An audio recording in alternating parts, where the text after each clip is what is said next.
series, we're growing a Robinhood account from $0 all the way to 1 million. And I'm showing you every step of the way how I get there. I have a tracker. This is listed below where I post all of my entries and exits, how many contracts, the price and the total premium, and what I sell it for and what the profit is. We lost pretty big on betting against SMCI, so we just closed out of that. But recently we've been back to a profitable week. We've positioned the portfolio mainly into Grab and Neo for the challenge account for long dated call options and shares. And then recently we've been playing a little bit of swing trades and earnings. We made out on Intel, still got one option there, 112%. And then Alibaba and Unity, we played those earnings to the upside, 147%, 126%. And then I also do post my other portfolio. So I have a larger portfolio I trade in as well. You can see we're up $10,500 just from the end of January. I've been posting, and you can see that we've made some swing trades here. One really big on Herbalife, sold a little bit too soon there, could have made a lot more. And then same thing with Unity and First Solar. And I'll go into the charts and explain everything that I am doing there. But if you do want to follow along, you can see as I actually post my entries and exits in Discord in real time, you can see that, I actually posted when I entered into these positions. And then when I actually closed out of them, we're making pretty good returns. And there's a couple other positions I need to post in there as well. But then same thing on the Robinhood challenge account. You can see all the positions that I'm entering or exiting with complete transparency and even trade setup. So really all covered there in the Discord, but I want to hop into the charts and discuss a bit more about Grab and a few others. So we can start with Grab. They just had earnings. They dropped 10.3%. So it was a pretty brutal day, but ended up being net positive because of Alibaba and a few others. But you could see that it closed back down. It was trying to stay above this $4.85. It actually got there after hours, but it closed below. So we'll see how we open tomorrow. There's a ton of bullish flow on Grab for March, April, but mostly for like January of 2026 and 2027, all the way from 5, 7.5, and 10 strikes. And even after earnings, the open interest, which is the number of call options on March dates, actually went up. So there was like about 4,000 in volume today. The OI remained unchanged. So nobody was really closing out of that position. So that's like a bullish sign for me that this might bounce, hold this breakout on the downtrend, and then continue higher. You can see it a bit better here on regular hours, but you can see that it just snuck under at close. So we'll see how it opens tomorrow. But really, it needs to fill this gap that was formed back at $5.65. We rejected there recently. If we can get over that, then we are going to push much higher. And because there's not a lot of volume, as I covered in my last video, we have these different price targets above. So still bullish on Grab. And then Neo, this one is really getting very, very close to a multi-year downtrend line breakout. And as you can see here, this has multiple reactions on this line, and it is right at that line. So if we can get some volume showing up, obviously earnings is going to be a pivotal moment for Neo. If it can break over, then we are going to see a lot of movement. This $5 level has been like somewhat of a key level. If we break over that, we're going to push to $5.71. And then if we get over that, then of course $6.40, $7, $8. And I think that, breaking this downtrend, we can definitely see this stock double in price, if not go to $11, $13, or even $16 over the long term, just depending on how the next couple quarters go for the company. But they do have two new lines that are more affordable, the Envo and the Firefly models. And I do think that this is going to be a breakout year for Neo with their battery swap technology and their expansion plans into Europe as well as Dubai. So really bullish here on Neo. Hopefully they can deliver on earnings and we can get that breakout and start making some really solid profit on Neo. And then from there, we'd like to start wheeling the position by selling options against our position to generate premium over time.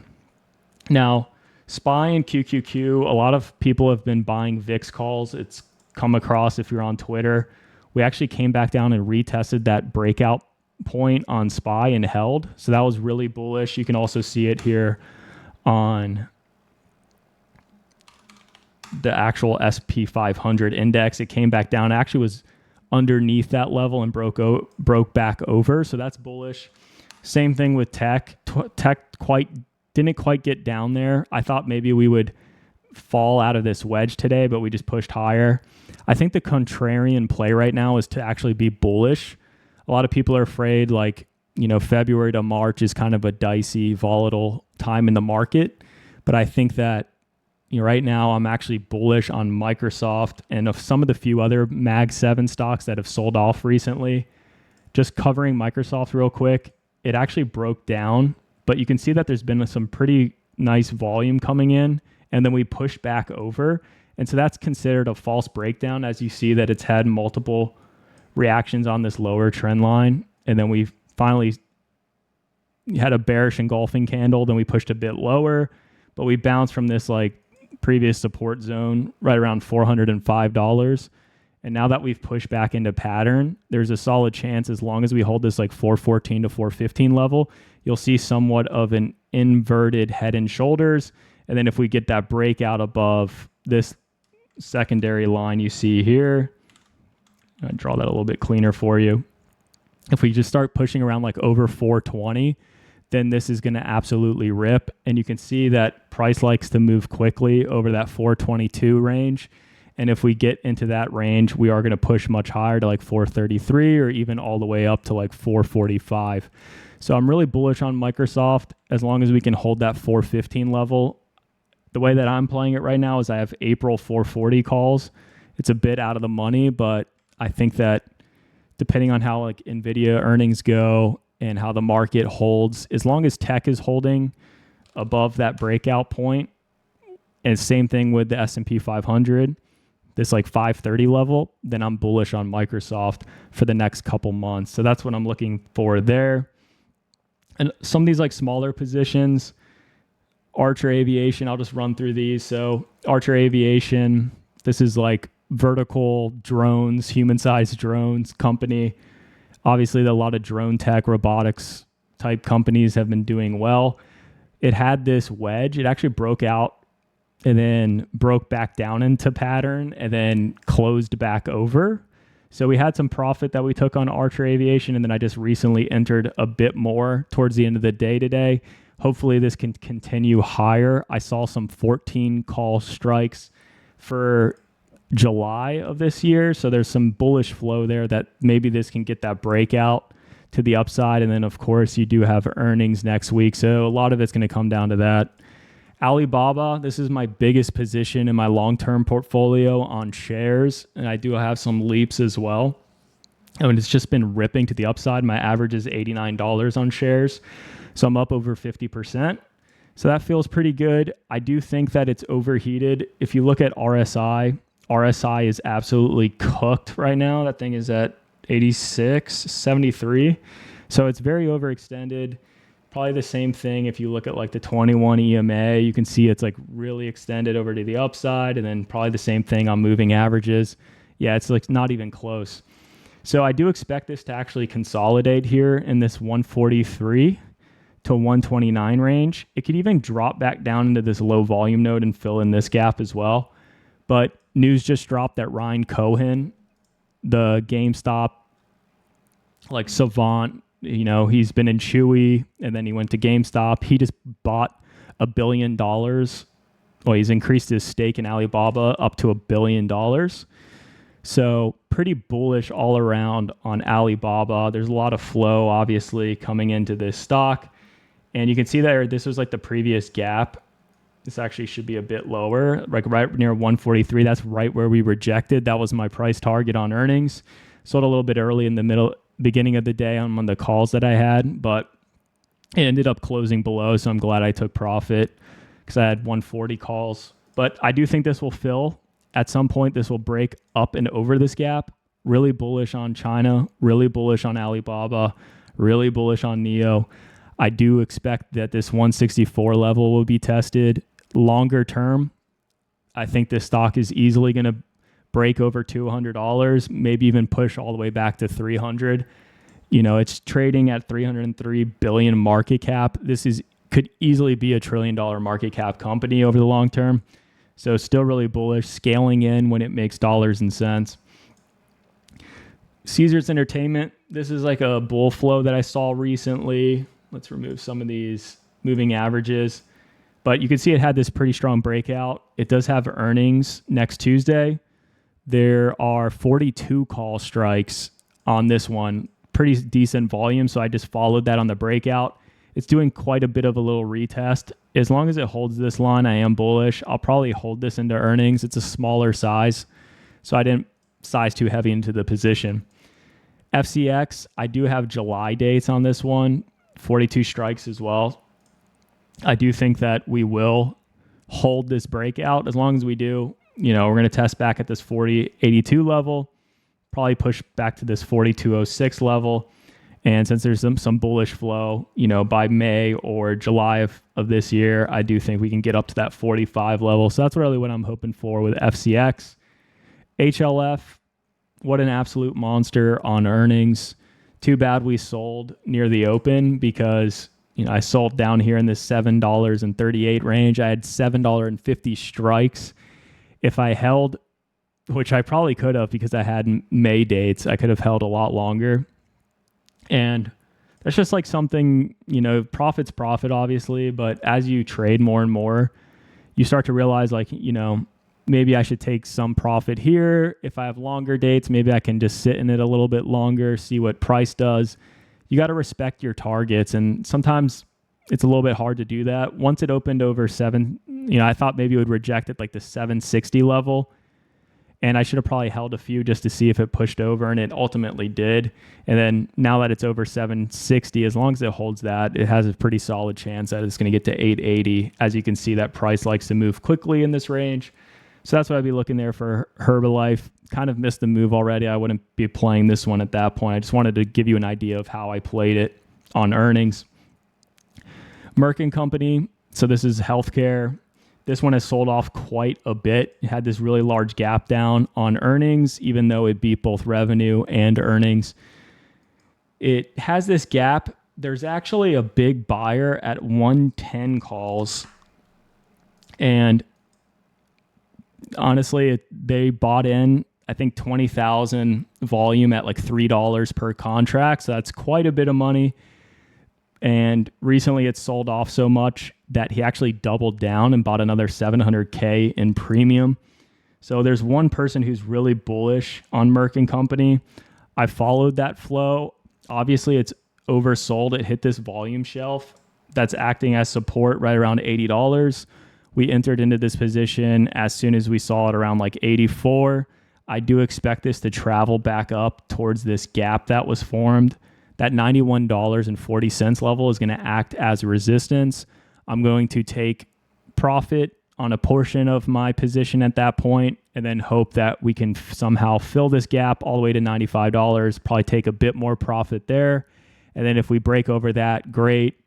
We can get back up to 100. If we get up to 110, that'd be great too. But I'm just trying to take profit where it makes sense to me at the certain levels. I like to respect my levels, take profit when it makes sense, and sell into strength. So that's how I'm playing it. Then I've been just making a good amount of money on Target recently, playing to the downside. I caught puts here as soon as it hit this 144 level. It rejected. I made like 250% there. It started to form this other bear flag. Made some money there as well. I think I'd probably show this on extended hours, but you can see that I'm not sure why TradingView does this, but sometimes it actually moves the trend lines. But nevertheless, this one broke down a bear flag. You see these two parallel lines. Now it's starting to drop below this pattern as well. So I entered right here as it broke through that on some 126 puts because my level is 125. So at 126, my contract will go in the money. and my premium will spike. So that's kind of how I like to position the actual strike, is I have a target in mind, then I pick somewhere within that target. Obviously, it depends on the expiration.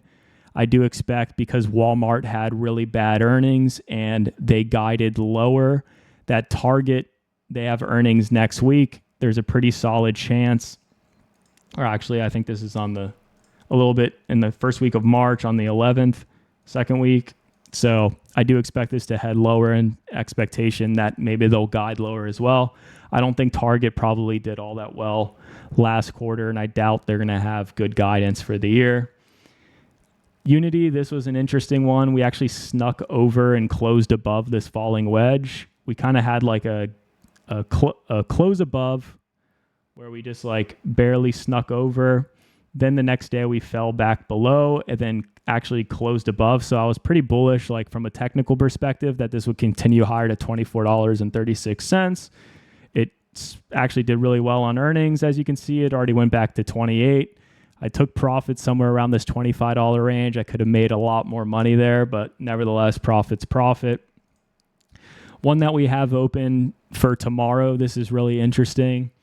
This is Warner Bros. Discovery. It just broke out of this somewhat of a double bottom, and it's continued higher.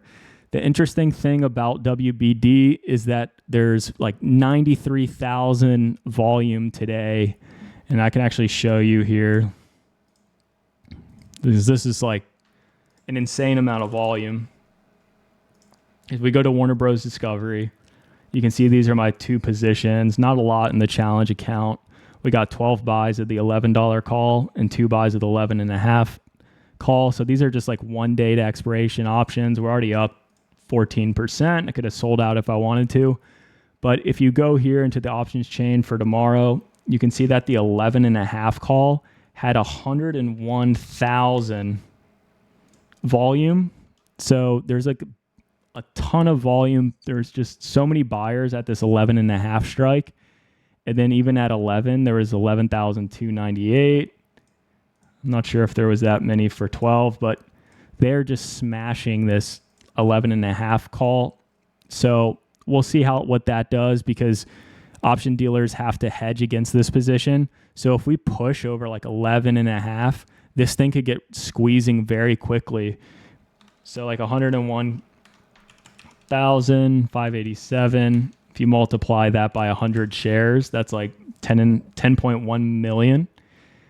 So really interesting there. 10.1 million shares might need to be bought by option dealers.